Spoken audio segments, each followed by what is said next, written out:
Welcome to Influential Entrepreneurs, bringing you interviews with elite business leaders and experts, sharing tips and strategies for elevating your business to the next level. Here's your host, Mike Saunders. Hello and welcome to this episode of Influential Entrepreneurs. Influential Entrepreneurs is sponsored by Marketing Huddle, where we build an authority positioning portfolio for entrepreneurs using podcast and TV interviews and guaranteed press coverage. For more information, go to MikeSaunders360.com. Today we have with us Scott Oldford, who is a mentor and advisor to entrepreneurs. Scott, welcome to the program. Thanks for having me, Mike. Appreciate being here. Yeah, I'm looking forward to talking with you because I've followed your work from afar, and I know that you've got quite the resume, even from selling eggs on the farm when you were little. So I want to dive into all of those cool lessons that you've learned. But get us started with a little bit of your story and background, and then how'd you get into the realm of working with entrepreneurs? Yeah, absolutely. So when I was 8, as you said, I had some chickens, and that grew a bit, and then I had hundreds of chickens, and I was selling their eggs on this little tiny, 10 or 11 acres of land in Newfoundland, Canada, and then that turned into me learning how to program, and then me selling that to other people and starting a programming agency, having $1 million business by the time I was 16 years old. By the time I was 21, I lost everything, went over $1 million in debt. Which was a great experience. It was way more effective than university. And then in around 2015, someone one day was like, "Hey, can you teach me, can you teach all the stuff you understand, about online marketing?" Of course, I had marketing agencies and did marketing for, pretty massive $9 billion companies even. And so I said, not really. I don't want to do that. And then I thought about it for a couple more months. And then I finally did it in May of 2015. So almost 10 years ago from the time we're recording right now. Yeah. And I did $500,000 in 6 months doing that, the next 6 or 7 months, and $3 million the next year. And I was like, wow, number one, I must know something about this. And number two, this is really cool. And so I let go of everything else. And then, I started in that marketing and sales, but I've been an entrepreneur. I'm 33 right now. I've been an entrepreneur, really made my first 100 grand when I was in a year, when I was probably 10, 11. So, I've been doing over 20 years, how most people do. They might only have 5 or 7 years experience by the time they're 33. So so then the marketing and sales then transition into, well, hey, most businesses, I love the quote, most businesses don't fail. A bit larger businesses don't fail because of starvation. They fail because of indigestion. And so then I got a lot more into helping entrepreneurs on their mindset and the finances and operations and delivery, and really building a really great foundational business. And to give context, I really only help online businesses. So if you got a, brick and mortar pizza shop, I don't know anything. You probably know more than me. Yeah. But when it comes to online education, online media, software companies, that's what I really have helped. And I've helped, hundreds of businesses scale past multiple 7 figures at this point. I'm glad you mentioned mindset, because in order to take those shots to the gut, like you described, it takes mindset. It takes perseverance and all of that. It takes being willing to humble yourself to learn, all of those things. But boy, it really is a mindset, because otherwise you would have gone like, wow, this isn't for me. I'm such a loser. Let me go punch the clock. Yeah. It's really, I've had a couple, I've had some pretty massive failures. The one when I was 2021 is probably smaller than some of the other ones. 2019, I had a 8-figure company and, just was like, this isn't going to work. Like the math doesn't work. This business, I've grown this business and I've created a prison of influence and abundance and these things. But my God, there's just no way that this is ever going to work. And I remember being on my, bathroom floor in, I don't know, maybe March of 2019 being like, this sucks more than it did when I was $1 million in debt. And, yes, I wasn't a ton in debt, but it sucked nonetheless. And so in order to be an entrepreneur, one of the most effective mindsets, I believe, that you have to have, and I have this naturally, I think, because I have ADHD and I have terrible memory. short-term and long-term memory. You got to wake up each day and have complete amnesia, sorry, of the day before. Yeah. You just got to forget. And that doesn't matter if you had a good day or a bad day. You had a good day, awesome, sweet. Let's just keep on moving, because success success does not attract success. Success attracts generally being entitled. Yeah. And entitlement it will make you fail faster than even anchoring yourself to failure and failure mindset. And so one of the things I really believe in, you wake up every single day, you ask God, the universe, whatever you believe in, what am I supposed to do today? Who am I supposed to serve today? How am I supposed to be in the world today? And then you listen to the whisper, you listen to the thing that you write down, you listen to whatever it is, and you go do that. And then you wake up the next morning, you forget about what you did yesterday, and you just keep doing that. And 10 years later, you'll look behind and be like, well, you know what? That worked. And that's as simple as it gets. I agree with that concept, and then I'll put a little disclaimer and say, but how do you handle this? Because I know that we should be learning from the past, looking to the future, but remaining in the present. So with that thought in mind, you can't totally forget what you did yesterday in the sense of, hey, if I did something wrong, what was the lesson so I don't want to do it again? If I did something right, what did I do so that I could keep doing it? So how do you document those things and then wipe the slate as clean as possible so that you're moving forward the right way? Because you do want to continue doing what's been working. You don't want to do, no, of course you don't want to. Yeah. I think that's part of closing the energetic loop each day, is being like, what we're each day, each week, each month, each year, each quarter, whatever the time span is, each season that you're in is you look at, okay, cool, that worked this way, or it didn't work. Here's what my expectation was. Here's what happened. And then being like, okay, I wonder why that happened. And be like, okay, sweet. That's what happened. And now I'm going to move forward. I'm going to use that as a little, a little note. And then, of course, now with AI, it's a lot easier to actually record these things, and to be able to utilize them. Now I don't have to use my memory. I used to write a lot of these things down. Yeah. And now I just talk about my day or my week or my month to my own personal AI. And then it comes back and tells me 6 months from now, hey, you look at this pattern. Right. And it doesn't have to be AI. It could be a coach, could mentor, therapist, whoever it might be at the end of the day. But yeah, I'm definitely all about, you gotta learn from your mistakes. But and this is the other part, which is, you fail forward for 20 years, you eventually figure out what doesn't work for you. Yeah. And then there's only success left. It's really what it comes down to. It's like, eventually there's only so many ways to do something, and you're going to find the ways that you can do it, but you don't like it. You can do it and it failed. And the ways that you did it, it worked, and it worked for your life, and it allows you to have inner harmony and happiness and fulfillment. And that doesn't always necessarily be the option that makes the most money, but it's going to be the option that gives you the most fulfillment. And that's worth far more money, far more than just money. Yep. So you mentioned AI, and I know we can go down a big rabbit hole on that, but let's just talk a little bit from a 90,000-foot view. What are your views on the current landscape of scaling, whether it's marketing or increasing sales, given the tools and technology that we see and how fast they are changing at a moment's notice, it seems like? I think for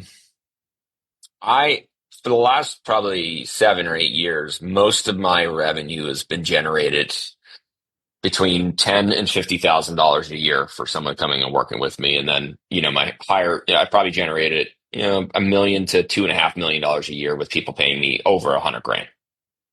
And just for context, my mentorship business on the lowest end was 3 million in 2016. The highest it's ever been was 14 million, and it's been in between there, for the last 9 years. And I looked at this as we're coming into AI, and I've had a lot of failures in that. I mean, we do this, you know what, that didn't work as well as I thought it was, or the delivery's not going to be the same way, or this, or there's limitations on this and that. So I actually eliminated almost everything in the middle, and I've built AI, and this is not what I came here to talk about at all. I mean, I didn't have any particular intention, but it's very interesting. So I've trained AI, 34 different AI, I'm calling them experiences, for the different things that I've built frameworks on and that people come to me for. Using your methodologies. Using my methodology, using the transcripts. I've kept every transcript of every conversation since 2015 because I knew that this was going to happen. Yeah. And so it is, my 7-figure mindset is trained on, I think it's 6,000 hours of my mindset advice over the past 7 years. And so when someone talks to it, it gives better advice than I can. And the reason it can give better because advice, it's got perfect recall and your memory isn't perfect because we're human. Exactly. And so, one of my businesses, I own a percentage of close to 50 businesses, but one of my businesses, I decided not to hire a CEO in that business. And I was like, you know what? I'm going to make it so AI is the CEO. So we feed all the data to the AI. That business is on track to do about 7 million this year with no CEO, and arguably the best ran business in all the businesses that I currently own. Huh. And there's lots of reasons why, but the truth of the matter is, to get back to the question, in my experience, Peter Diamandis has a great quote. There's going to in 2030, there's going to be two types of businesses: ones that use AI and ones that aren't a business anymore. Ooh. And so, but Mike, it builds you a different moat, right? We're always talking about moats in business. What makes it so that somebody doesn't go away from you? The moat is today, somebody can get a strategy from me for scaling their business that used to take a minimum $10,000 and generally about 7 hours of my time. Today, they can do it, and it takes me about 4 minutes to approve the strategy. And now I can charge $1,000, and now I can, and then I can go on my day and do the things I actually want to do.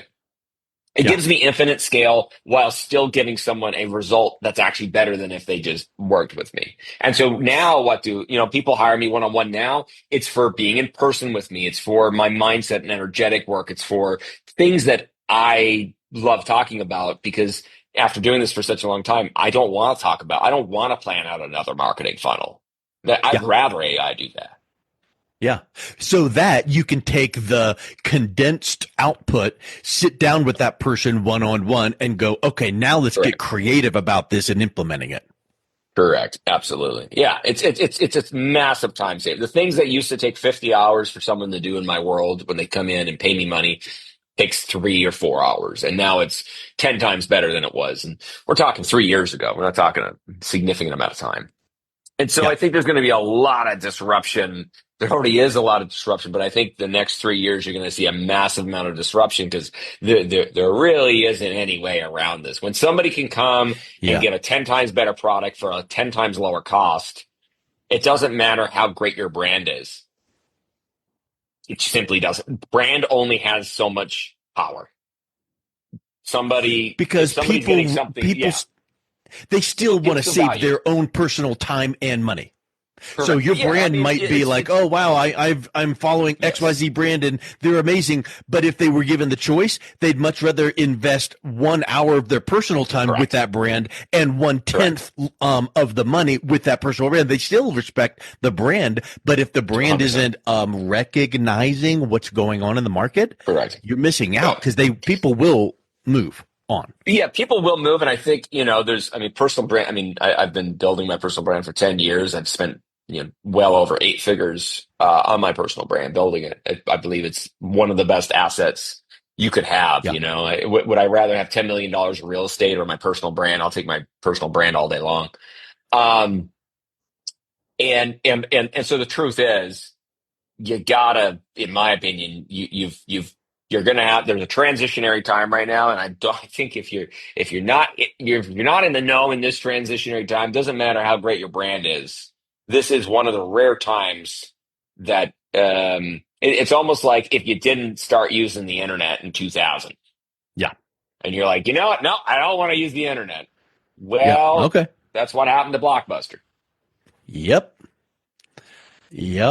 So definitely without getting into the weeds of AI, here's a question that is like, again, 30,000 foot view, 60,000 foot view. I feel like when people hear AI and all of that, they go, oh, cool. I can set it and forget it. And now it's going to just run everything like, a machine, and I don't need to have any input. That's incorrect. So what are some mindsets that people need to keep in mind when deciding on the first step, second step, third step in addressing and integrating AI into their business? Because definitely it doesn't remove the human element. It just saves time. It's almost like a co-pilot. It's like, you're there and you have the CEO or you have a CFO, you have somebody. I think there's definitely tasks and things that you will be able to automate completely, but not fit. I think that's going to be rare. I think it's going to be rare for a while. I think there's a co-creation because business is a art and science, not just a science, right? Yeah. There's more to it at the end of the day. Yeah, 100%. There's more to it. So let's talk about this. Let's say that you have polished up your personal brand, your business brand, you're scaling, you're using AI properly, but why do you say making millions means nothing if you're burnout? It's at the end of the day, you got to know why you actually want to make money. I think that's a big part. After call it $500,000 a year personally, I live on more than that, but for the most part, after $500,000 a year, to you personally, your happiness doesn't really go up based on how much money you make. Mm-hmm. The only reason your happiness is going to be based upon it is probably some internal wounding or the desire for significance or these different types of things. So you gotta realize that money it's both an amplifier as well as a pacifier. Here's what I mean by that, which is money amplifies you and who you're around. But money a lot of times is used to not deal with the things that you haven't healed in you. Mm. So if you have a fear of abandonment, when you see someone with a really high fear of abandonment, you'll generally see someone that makes a lot of money because money makes it so that people don't abandon you. Yep. Right. If you look at somebody and they want to be influential, and this is me too, by the way, earlier on, not so much anymore. I wanted a personal brand because I wanted to be cool because I was the fat kid in school that everyone picked on. Mm. Right. So I didn't want it because of money. I didn't want it because of success. I didn't want it because I want to spread my message or impact or any of those things that might be a righteous move or the move for somebody else.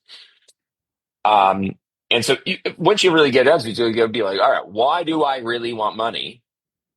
What am I pacifying? And most of the time it is something. And as long as you're okay with whatever it is, I don't really care what it is. I think everyone should have the ability to make whatever amount of money they want, but know why you're doing it. Because what will happen is that if you make money with no reason, you will burn out. Because money is energy. And my belief is that it goes, in our universe, it goes to the places in which are the most aligned and are the most confident on who is going to be the steward of that money and how that money is going to flow to make our planet better. Well, plus, if you ask someone, why are you making money? And then you do the, whatever you want to call it, but the laddering, well, why is that important? Why is that important? You do get to the real reason, but most of the time it's going to come down to, I want to have time and freedom and flexibility to do what I want, when I want. And if you don't set your business up the right way with the right operations and all that, your time is gone. And so then at that point, it doesn't matter. And most of the time, you need a lot less money than you actually think you need. And you can go and live your life the way that you actually, want to, without ever having to do any of the shit that you think you're going to need to do. Yeah. Right? It's when my son was born, I mean, I'm in a great place in my life. I've made a lot of money. I've made, a lot of money over the last 10 years. And I've had a lot of success and I've had a lot of good times. I've had some down times, but I've had more up times than I've had down times. And, my son was born about 3 years ago, and I was like, oh my God, I want to like retire so I can spend all this time with him. And I went and I started investing a little too aggressively, and I, made some decisions that were out of fear, not out of abundance, out of, Yeah. oh my God, I want, this. And in reality, it's like, really, I could have retired 3 years ago and just taken on 10 or 15 clients a year, and I could do that for the rest of my life. I didn't have to do anything else if I really wanted to. And instead, that devil in your ear says more. Yeah. And you got to be Yep. really careful when the devil in your ear says more. And you got to, the God on your ear has to say, why? Yeah. And if you don't have a good answer for why, then it's probably your ego. It's probably something, some part of your past that's trying to get pacified with money. Yeah. It reminds me of the old movie. You probably saw it, Trading Places, with Eddie Murphy, and the relative wanted him to spend some unbelievable amount of money in a short time frame, mainly just to get him to the point of going, I don't need all that money. I hate it. It's a bother. But the point is, at some point, enough is enough. And what is the most important thing? And when you can come to that realization, then you probably can go back to the business side of the equation and go, okay, well, how do I structure my business around my life? And now you've got that synergy. Yeah. And it's aligned, it's an aligned business versus a lot of people make a lot of money and it's not aligned. And if it's not aligned, it's not going to feel good. You're going to burn out. You're going to be depressed. You're going to be, all these things. The last thing you want to do is be the guy with the Lamborghini and the Bentley and the big house that has built himself a prison. Yep. And you get home at the end of the day and you hear the proverbial, crickets chirping, because it's like, wow, now I'm alone. Yeah. Yeah.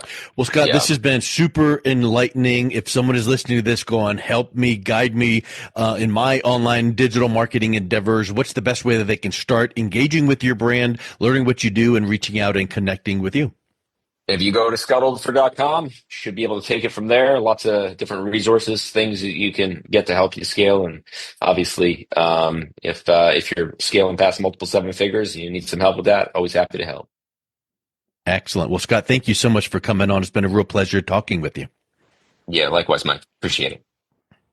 You've been listening to Influential Entrepreneurs with Mike Saunders. To learn more about the resources mentioned on today's show or listen to past episodes, visit www.influentialentrepreneurssradio.com.